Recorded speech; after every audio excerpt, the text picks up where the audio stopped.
नमस्कार मित्रांनो, माझं नाव प्रशांत निकम आणि तुमचं आपल्या चॅनलमध्ये सर्वांचं स्वागत आहे. असं चॅनलला सपोर्ट करत राहा. आपण नवनवीन अपडेट घेऊन येत असतो. आत्ताच आपण जे जेलमध्ये कसं जीवन असतं त्याच्याबद्दल जे 2 व्हिडिओ टाकले, त्याचा भरभरून प्रतिसाद दिला, त्याबद्दल सर्वांचे आभार.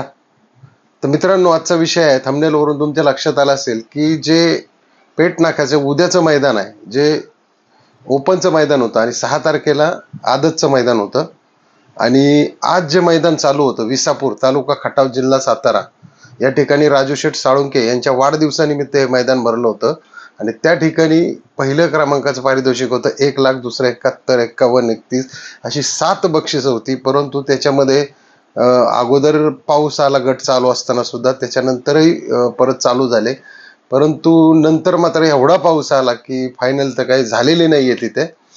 तर आता ते बक्षीस त्यांनी कशा पद्धतीने वाटून दिलेले आहे याची काय आपल्याकडे अपडेट आली नाही, पण मात्र ते वाटून दिलेले आहेत बक्षिसं. सर्व बक्षिसं जशी ज्या पद्धतीने त्यांना वाटता आली त्या पद्धतीने त्यांनी फायनलच्या गाड्यांना बक्षिसं दिलेली आहेत. तर इथपर्यंतची तर अपडेट याची आहे.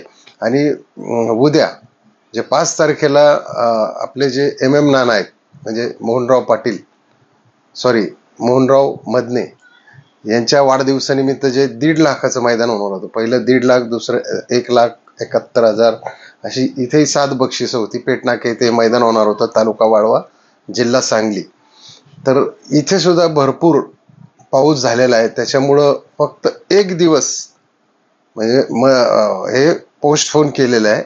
म्हणजे 6 तारखेला याचं ओपनचं मैदान होणार आहे. आणि आदतचं काय अजून काही डिक्लेअर अपडेट आपल्याकडे पण आलेली नाहीये. परंतु हे परवा मैदान होणार आहे. आता डिपेंड ऑन त्या दिवशी जर पाऊस आला तर काय निर्णय येऊ शकतो. हा व्हिडिओ फक्त आपण सर्व जे आपले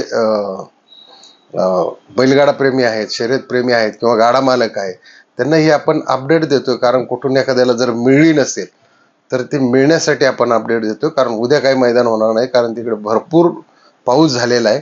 त्याच्यामुळं हे मैदान 6 तारखेला होणार आहे. तरी जर 6 तारखेला जर पाऊस आला तर त्याची सुद्धा एखाद्या वेळेस अपडेट बदलू शकते, हेही प्रथमदर्शी तुम्हाला मी या ठिकाणी सांगतो.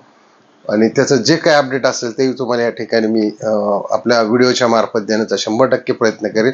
मित्रांनो, व्हिडिओ आवडला असेल तर सबस्क्राईब करा, शेअर करा आणि लाईक करायला विसरू नका. जय हिंद, जय महाराष्ट्र, जय बैलगाडा शर्यत.